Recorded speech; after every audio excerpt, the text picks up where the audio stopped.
What's going on, everyone? What did the Lakers do with D'Angelo Russell? Now, D'Angelo Russell during the regular season was great.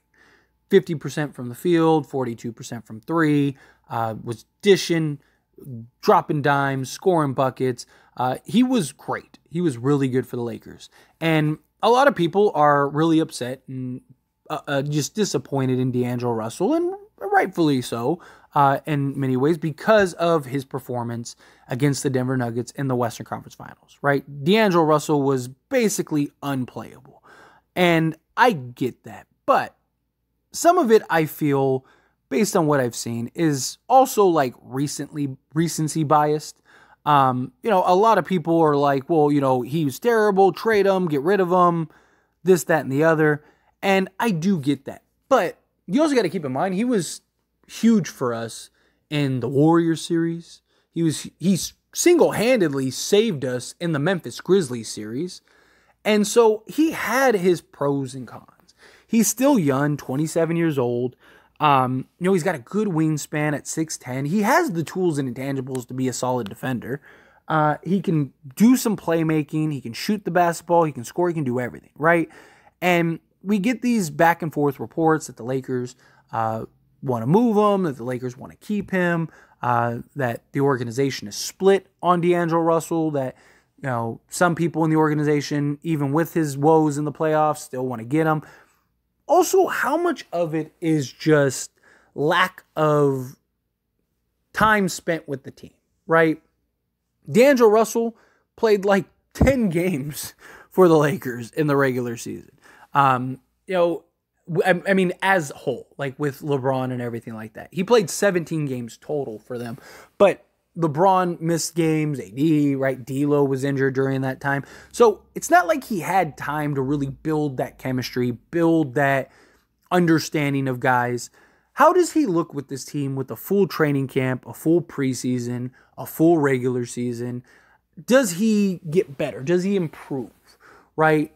Now that he understands his role and knows what's expected of him, now that he can go into training camp and know, where does this guy like the ball? Where does this guy like the ball? You saw times where D'Angelo Russell, he would go to make a play and it would be a turnover or something like that. But it was just clearly communication. It wasn't anything that D'Lo did wrong. It was just he thought this guy was going to be there, but he was over there and never went there. And so it led to a turnover because he didn't know, like, okay, he doesn't like it there. He likes it here. You understand that stuff over time. Now, the other thing is, too, is that, like, the Lakers are in a very interesting scenario, right? The Lakers can't just let D'Lo walk. Like, I've seen a lot of people say, like, oh, Lakers should just let D'Lo go. Who cares? We can replace him. You can't, though. Like, and that's not my opinion. No, that's like a fact. They can't, right? Because they're going to very likely be an over-the-cap team. And so if you just let D'Angelo Russell walk, you're not going to be, you literally cannot replace him. The Lakers could get to like $14 million if they let D'Lo go and a couple other things. You're not replacing somebody better than D'Lo for $14 million. You're just not, right? And so the Lakers are going to have to pay D'Lo, but what is that price? D'Lo isn't a $30 million a year guy. Even when the Lakers traded for D'Angelo Russell, I even said, the guy's not $30 million. The guy's closer to $20 to $25 million. Now he's probably closer to like $18 to $20 million. Just because of his performance. I could see him getting 4 years, $80 million, something like that, and staying with the Lakers, which I wouldn't mind. He was really good off the ball for the Lakers. Really good off the ball. And, the Lakers were actually best, though, with him and the ball in his hands. So I think you let him run point guard. You let him be the point guard for the team. Again, this is a guy in 17 games for the Lakers, shot 50% from the field, 42% from three, gave you 17.5 points, 6 assists, 3 rebounds. Like, the guy's a 17-point-a-game guy. He's been that literally his entire career. 17 points per game. Like clockwork. And so, you're going to get that. Now, obviously, Rui Hachimura and Austin Reeves, they're the priority. You take care of those two first, and then you take it from there and you figure it out. Because these two guys have proven themselves, right? They showed up. They had their moments in the regular season. They were even better in the playoffs. And these two guys earned themselves a contract, which is kind of interesting because, like, you have the opposite side of the spectrum now, right? Because you got D'Angelo Russell, who probably would have gotten 25 to 30 million, but played so badly that now he's going to get probably 18 to 20 million. And then you have Austin Reeves and Rui Hachimura, who both probably would have gotten 8 to 10 million, are now going to get 15 to 20 million. It's kind of interesting how that worked out. But these two guys are your priority. You don't lose these. You don't, risk these two guys to go and keep D'Angelo Russell. You don't. I think D'Lo could be like these two guys and be a real contributor and a real factor. Also, D'Lo was dealing with a foot injury. We knew that before. And D'Lo himself and the Lakers said it's something that he's going to have to fight through and manage throughout the remainder of the season. That included the playoffs. So was some of it maybe injury, right? Could that have been a lack of his inconsistencies? I don't know. But the Lakers have decisions, right? They got to keep guys. I mean, you still have like Malik Beasley, Mo Bamba. I think they end up trading those guys and unloading them.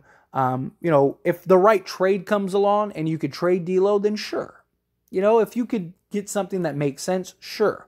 But I don't think you just trade D'Lo just to trade D'Lo.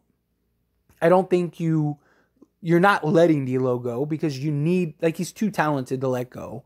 And, you want to get him for the right price, obviously. But again, what are you going to get? Right? Can you swap D'Lo for Kyrie? Sure. If you could do that, fine. Right?